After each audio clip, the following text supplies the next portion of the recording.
안녕하세요. 아는금융 최원입니다. 투자자들에게 있어서 가장 큰 고민은 무엇에 투자를 해야 하는가일 겁니다. 어떤 자산을 사야지 수익을 좀 많이 낼 것이며 또 오랫동안 안정적으로 자산 운용을 할 수 있을지에 대해서 고민하기 마련인데요. 이것에 대해서 전 세계에서 가장 유명한 투자자인 워렌 버핏은 이렇게 얘기를 했어요. 본인이 사후가 된다고 하면 본인의 와이프와 그 자녀들에게는 대부분의 자산을 청산하고 이 상품의 대부분을 투자를 해라. 그 상품은 S&P 500이죠. S&P 500은 미국에 있는 대표 종목 500개 종목을 모아놓은 지수형 상품입니다. 그러면 워렌 버핏이 얘기한 것처럼 S&P 500이라는 게 정말 투자의 조건에 있어서 가장 괜찮은 상품일지 한번 오늘 살펴보도록 하겠습니다. S&P 500과의 과거 기록을 비교하기 위해서 다른 자산군들을 좀 선정을 해봤습니다. 첫 번째는 미국 대형주 S&P 500이죠. 그리고 미국 소형주가 있고요. 그 다음 미국 외의 선진국 주식, 중국, 브라질, 러시아 등의 신흥국 주식, 그리고 코스피, 우리나라 종합지수죠. 그리고 미국에서 발행한 채권, 그리고 트리플 B 미만의 미국에서 발행된 하이힐드 채권이고요. 그리고 미국 외의 국가에서 발행된 투자 등급의 글로벌 채권들이 모여있고, 그 다음 초단기 채권은 현금이라고 보시면 됩니다. 그리고 리츠는 부동산, 그리고 금, 그리고 비교를 위해서 매년도의 경제 성장률도 체크를 해봤습니다. 그래서 총 12가지 자산에 대해서 각 연도별로 연초 대비 연말에 수익률들을 쭉 정리를 한번 해봤는데요. 정리해보면 이렇게 나옵니다. 자, 이렇게 보시면 엑셀로 정리해놨는데 잘 안 보이잖아요. 그래서 눈에 좀 보이기 편하기 위해서 각 시점별로 성과가 좋았던 걸 왼쪽, 성과가 가장 나빴던 걸 오른쪽으로 해서 쭉 정리를 해봤습니다. 뭐 색깔들이 왔다 갔다 하는구나, 매년 뭐가 좋고 나쁘고는 아니구나 라는 정도는 그냥 한눈에 보입니다. 그럼 시기별로 S&P 500의 성과는 어땠고 각 시점에 다른 자산들이 어떤 게 성과가 좋았는지 한번 살펴보죠.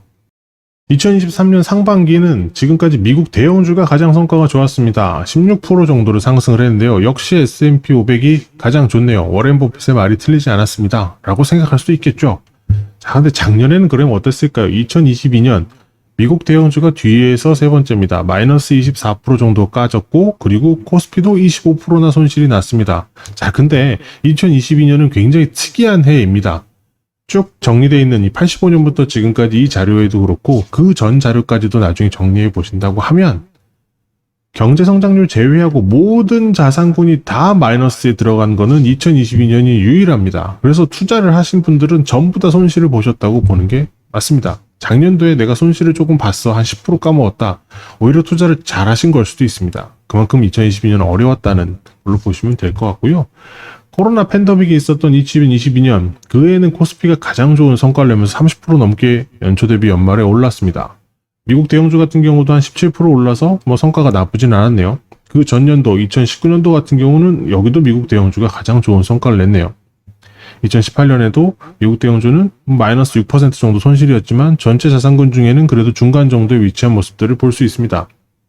자, 그러면 미국의 가장 큰 위기 중에 하나라고 하는 글로벌 금융위기가 껴있는 2008년이 있는 2000년대 말 구간에는 어땠을까요? 자, 글로벌 금융위기가 있었던 2008년에는 미국 대형주가 37% 정도 손실을 봤습니다. 손실을 많이 봤죠. 그런데 가장 나쁜 건 아니었어요. 가장 나쁜 건 이머징 주식이 가장 크게 손실이 나는 해였습니다. 그리고 이듬해 2009년에는 그 이머징 주식은 72% 가까이나 상승을 했고요. 미국 대형주는 상대적으로 좀 성과는 많이 못 냈죠. 23% 정도가 올라온 모습을 볼 수 있습니다. 이후에도 이 시기에 가장 큰 위기 중에 하나는 유럽 재정위기가 있었던 2011년, 12년 사이라고 볼 수 있는데, 그 시점에 선진국 주식은 마이너스 15%, 이머징 주식도 마이너스 12% 정도 빠진 걸 볼 수 있죠. 상대적으로 미국 대형주는 이때도 1% 정도가 빠졌긴 하지만 그래도 중간 정도입니다. 그러니까 2000년대 초중반 이후로 금융위기 요 사이 때에는 미국 대형주는 특별히 뭐 다른 자산군 중에 월등히 좋다라는 모습은 보이진 않아요. 그런데 2012년, 13년 넘어오는 14년 넘어가는 시점부터는 미국 대형주가 그래도 좋은 성과를 내는 자산군 축에 들어가 있는 건 볼 수 있겠네요. 자, 그럼 그 다음은 미국의 또 다른 큰 위기 중에 하나였죠. IT 버블이 있었던 2000년대입니다. 그리고 9.11 테러가 있었던 2001년도 이 시점이죠. 그럼 IT 버블이 있었던 2000년에 미국 대형주는 어땠냐? 12% 정도가 마이너스가 됐습니다. 별로 성과가 좋지 않았죠. 그리고 9.11 테러가 있었던 2001년에도 마이너스 13% 정도로 여전히 성과가 안 좋은 모습을 볼 수 있습니다. 자, 근데 2000년에 IT 버블 때 코스피는 50%가 넘게 하락을 했었습니다. 그런데 그 2000년 전후로 보면 코스피가 2001년에도 가장 좋은 성과로 37% 이상 했고 99년에는 오히려 82%, 그리고 IMF 외환위기라고 하는 98년도에는 코스피가 오히려 50% 정도 올라있는 모습을 볼 수 있습니다. 자, 그런데 97, 96, 95는 3년 연속으로 가장 나쁜 성과를 기록했죠. 42% 마이너스, 26% 마이너스, 14% 이상 마이너스 내면서 3년 연속 계속 코스피에 손실이 났었는데 IMF 외환위기를 이후로 오히려 코스피는 크게 한 번씩 오르는 모습을 기록했습니다. 1990년대 초와 그리고 80년대 말 요 사이 구간에서 큰 이벤트는 일본 버블 붕괴가 났었던 시점입니다. 그 해에 선진국 주식이 가장 안 좋았죠. 일본 주식이 많이 빠졌으니까 그거에 반영됐다라고 보시면 될 테고, 마찬가지로 우리나라 코스피도 영향을 받아서 많이 하락했던 모습을 볼 수 있습니다. 이때 미국 대형주 같은 경우는 한 중간 정도 성과를 냈는데 마이너스 9% 정도이기도 합니다. 이듬해에는 미국 대형주가 26% 정도 상승을 하면서 괜찮은 성과를 냈죠. 그때 가장 좋은 성과를 냈던 건 이머징 주식이기도 하고요. 이 시기에 가장 특이한 거라고 볼 수 있는 건 코스피가 88년도와 87년도에 각각 72%, 92% 정도 상승을 하면서 올림픽 투수 등의 영향으로 해서 코스피가 굉장히 많이 올라왔던 해라는 거죠. 그리고 86년 같은 경우에도 코스피가 67% 정도 올랐습니다. 이 시기에 투자를 하셨던 분들이라고 하면 굉장히 큰 수익을 시장 안에서도만도 코스피로 가져갔으면 봤을 거다라고 할 수 있겠네요. 85년부터 2023년 상반기까지 쭉 자산들에 대한 것들을 각 시점별로 특이한 걸 좀 정리해봤는데 그냥 눈에 보이기에 미국 대형주가 그냥 중간 정도 계속 하는 것 같고 특별한 거 없는 것 같고 오히려 큰 성과는 코스피가 많이 낸 것도 같은데 싶을 수 있습니다. 자, 그래서 요 기간 동안의 데이터를 한번 정리를 해보죠. 표준 편차 최대 손실 산술 평균 수익률 그리고 최대 수익까지 해서 쭉 정리를 해봤습니다. 우선 표준 편차라고 하는 건 우리가 변동률이라고 하죠. 투자 자산에 있어서 변동폭이 크다라고 하는 건 그만큼 위험률이 큰 거니까 낮으면 낮을수록 계산 안에 들어오는 안정성을 찾을 수 있다고 볼 텐데 가장 낮은 표준 편차는 GDP 성장률이 보이죠. GDP 성장률이 당연히 변동성이 크지 않겠습니다. 그 다음은 초단기 채권, 현금이라고 말씀드렸던 자산, 당연히 변동성이 별로 없을 거고요. 글로벌 채권도 그 안에 들어와 있습니다. 미국 채권도 마찬가지로 6% 정도로 낮은 수준을 보이는데 각각 그 표준 편차가 낮은 자산들을 보면 평균 수익률 자체도 별로 높지 않은 모습을 볼 수가 있죠. 그리고 우리가 기대 수익률이라고 하는 것들을 바라보는 부분들도 별로 높지 않은 부분들을 볼 수 있습니다. 최대 수익을 냈던 자산은 코스피가 기록했던 92%가 여기 있고 그 다음은 신흥국 주식 정도가 들어오겠네요. 평균 수익률을 산술적으로 내놓은 거에도 보면 코스피가 12% 정도로 가장 높고 그 다음에는 신흥국 주식도 높습니다. 자, 그럼 상대적으로 미국 대형주 같은 경우는 요 구간에서 보면 최대 수익도 34% 정도로 우리가 주식형 자산이라고 하는 것 중에서는 별로 뛰어나지도 않고 심지어 미국 하이힐드 채권보다도 별로 수익률이 최대값은 높지가 않아요. 그나마 평균 수익률이라고 했을 때 산술 평균은 9.57%로 낮지 않습니다. 이건 높은 편이에요. 전체적인 수준으로 나래비를 세웠을 때에도 세 번째 정도 안에 들어와 있네요. 그리고 최대 손실에 대한 부분으로는 신흥국 주식이 53% 정도 마이너스 났고 코스피가 51%. 상대적으로 굉장히 높은데 그거에 비해서 미국 대형주가 37% 마이너스라서 그렇게 높지 않다 정도일 겁니다. 이렇게 놓고 봤을 때에는 미국 대형주가 평균 수익률로 봤을 때는 세 번째 정도인 건 알겠는데 높은 투자 성과를 내는 것도 아니고 이게 좋은 건지 잘 모르겠다 라고 하실 수 있습니다. 네, 앞서 살펴본 데이터의 평균 수익률은 잘못된 점이 있습니다. 1000만원을 투자해서 3년간 성과가 1년차에 10%, 2년차에 20%, 3년차 마이너스 15% 났다라고 하면 이거의 산술 평균 수익률은 그냥 더하는 거죠. 10%, 20%, 마이너스 15% 한 다음에 3 나눠서 5%가 나올 겁니다. 이게 지금 계산이 단리라고 하면 이게 연평균 수익률 맞습니다. 자, 그런데 투자를 할 때 단리가 아니잖아요. 복리로 계산이 되죠. 그래서 10% 수익 나면 1년차에 1000만원이 1100만원 됐을 거고요. 그리고 2년차에는 1000만 100만원이 1320만원이 됐을 겁니다. 자, 그리고 15% 손실이 난 3년차까지 반영하면 1122만원이 됩니다.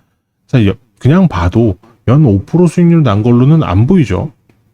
자, 그렇다고 하면 연평균 수익률 어떻게 계산하냐? 연평균 수익률은 컴파운드 애뉴얼 그로스 레이트, 그러니까 복리 반영한 수익률은 최종 가격 나누기 최초 가격하고 횟수분의 1을 제곱해서 빼기 1 하면 이렇게 나옵니다. 자, 이거 반영해서 우리가 계산을 해보면 실제로 연평균 수익률은 3.91%죠. 앞서 말했던 5%랑은 큰 차이가 납니다. 그러면 아까 살펴봤던 각 자산 구매율 평균 수익률은 산술 평균 수익률상에서는 이렇게 나왔어요. 코스피가 12%로 가장 좋았고요. 그 다음이 신흥국 주식이 10.95%, 그 다음 미국 대형주가 9.57%였습니다. 자, 이게 아니라고 했잖아요. 그럼 제대로 된 연평균 수익률 계산해보면 아래와 같습니다. 자, 그래서 가장 좋은 거는 연평균 수익률 중에서는 미국 대형주 S&P 500의 8.19%로 유일하게 8%가 넘은 자산입니다. 그 다음에 코스피도 물론 나쁘지 않아요. 7.59%. 근데 앞서 봤던 12.51%랑 비교한다고 하면 꽤 많이 차이가 나죠. 거의 5% 가까이 차이가 나는 게 볼 수 있고, 신흥국 주식도 7.24%로 여전히 뭐 나쁘진 않습니다만 미국 소형주보다도 밀리는 모습에 앞서랑 비교했을 때에도 거의 3.5% 이상 차이 나는 걸 볼 수가 있습니다. 이걸 그래프로 한번 정리를 해보면 1984년부터 2023년 상반기까지 성장 자산별 성장을 살펴보면 뭐 그래프로 봤을 때 이렇습니다. 뭐 앞서 봤듯이 미국 대형주가 가장 좋은 성과를 냈죠. 구간별로 살펴봤을 때 2008년에서 2023년 동안에는 미국 S&P 500 같은 경우는 아주 그냥 눈에 띄는 성장세를 보여왔습니다. 물론 이렇게 구간을 끌어놓는다는 게 좋은 방식은 아닙니다. 중간 시점으로 봤을 때 99년부터 2007년을 끊어보면 S&P 500은 2007년의 주가지수가 99년에 비해 낮습니다. 손실이 나 있는 상태죠. 되려 그 구간의 신흥국 주식 같은 경우는 굉장히 큰 폭으로 상승을 했어요. 그래서 지금 2023년 상반기까지의 데이터를 가지고 놓고 봤을 때 S&P 500이 좋은 투자처다라고 이야기를 하는 건 이 시점에 그냥 시장이 이 지수가 이 자산이 가장 높게 상승을 했던 거 아니냐라고 이야기할 수 있습니다. 물론 그 말이 틀린 것도 아니긴 합니다만 40년간의 데이터를 놓고 봤을 때 S&P 500이 괜찮은 투자처다라고 워렌 버핏이 얘기했고 저도 그렇다고 생각을 하는 이유는 이 지수에 대한 그래프를 조금 확대해서 보면 더 알 수 있습니다. 기간으로 살펴보면 각각 지수가 좀 크게 하락했던 시점들이 있는데 98년 대비 2001년 그리고 2007년에서 2008년 사이에 큰 폭으로 하락했던 것이 있죠. 근데 이 하락했던 구간의 갭을 다른 자산들, 아까 살펴봤던 신흥국 주식 같은 경우, 뭐 뒤에 있는 코스피 같은 경우라던가 에서도 하락했던 구간에 대한 폭으로 살펴본다고 하면 상대적으로 변동성이 미국 대형주는 적고 그 하락의 폭 자체도 작다라는 걸 알 수 있습니다. 앞서 살펴봤던 연평균 수익률의 미국 대형주가 가장 높은 수익률을 기록을 했던 건 그리고 코스피가 7.59%를 기록을 하면서 두 번째로 좋지만 앞서 봤던 그냥 산술 평균이 12%가 넘었는데 그거에 비해 이렇게 낮아졌던 이유는 최대 손실률이라는 게 반영됐다라고 보실 수도 있습니다. 그러니까 우리가 투자를 하는 시점에 있어서 내년도 시장이 어떻게 될지는 뭐 누구도 예측할 수는 없죠. 예측한다는 사람도 있겠지만 항상 그대로 되는 건 없으니까. 누가 2020년도에 코로나가 이렇게 큰 위기가 될지 알았겠습니까? 그렇듯이 어떤 시점에 있어서 시장에선 최대의 손실이 발생할 수 있는데 그 폭 자체가 얼마나 되는 건 또 확인하는 게 필요합니다. 신흥국 주식은 52%, 코스피 같은 경우는 50%. 물론 이렇게 크게 하락한 횟수가 얼마나 자주 발생했는가도 중요하겠죠. 따져봤을 때 미국 대형주 같은 경우도 37% 정도 하락을 했던 것. 물론 37% 하락했던 맥스 드로우다운 최대 손실이 적다고 할 수는 없겠지만 상대적인 관점에서 놓고 봤을 땐 저 부분이 적었고 저런 빈도수가 낮기 때문에 연평균 수익률 자체에서 미국 대형주가 지난 40여 년 동안에는 가장 좋은 성과를 내는 자산이었다라고 보여집니다. 자, 그럼 국내에서 S&P 500을 투자하는 방법이 뭐가 있을까? ETF나 펀드를 통해서 투자하시는 게 가장 좋은 방법입니다. ETF 중에서는 타이거 미국 S&P 500이라는 종목이 가장 시가총액이 많죠. 2조가 넘는 자산을 가지고 투자가 되고 있고요. 좀 다른 자산을 선택하신다고 하면 코덱스 미국 S&P 500의 TR, 그러니까 토탈 리턴이 있습니다. 그러니까 종목을 가지고 있는 거기 때문에 ETF를 통해서 보유하고 있는 S&P 500의 종목들이 배당들이 발생하면 현금이 쌓이게 되죠. 그게 현금으로 쌓이는 게 아니라 ETF 안에서 자동으로 재투자가 되면서 내 계좌에 현금 쌓이는 거 신경 쓰지 않고 꾸준히 투자를 하고 싶다라고 하면 TR이 붙어있는 코덱스 미국 S&P 500 TR을 활용하시는 게 효과적일 수도 있습니다. 혹은 환율에 대한 영향이나 이런 것들 신경 쓰고 싶지 않다라고 하면 뒤에 H가 붙어있는 환해지형 상품을 투자하시는 것도 뭐 생각해 볼 수 있을 텐데 어쨌든 지금 우리가 바라보는 건 S&P 500은 꾸준히 오랫동안 투자할 걸 바라본다고 했을 때에는 환율을 신경 쓰시는 거는 별로 의미가 없다. 굳이 환해지 비용을 써가면서 투자하는 건 좋은 방법은 아닐 거라고 생각이 되고요.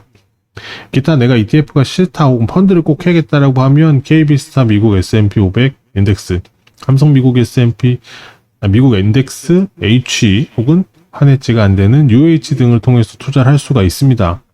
자, 그런데 어차피 미국 S&P에 투자를 하시는 거고 지수를 쫓아가는 인덱스인 상태에서 굳이 펀드를 활용하실 이유, 펀드에 비싼 수수료 내가면서 이 종목을 쓰실 이유는 없을 것 같아요. 되도록이면 ETF를 하시는 게 어떨까라는 생각을 해봅니다.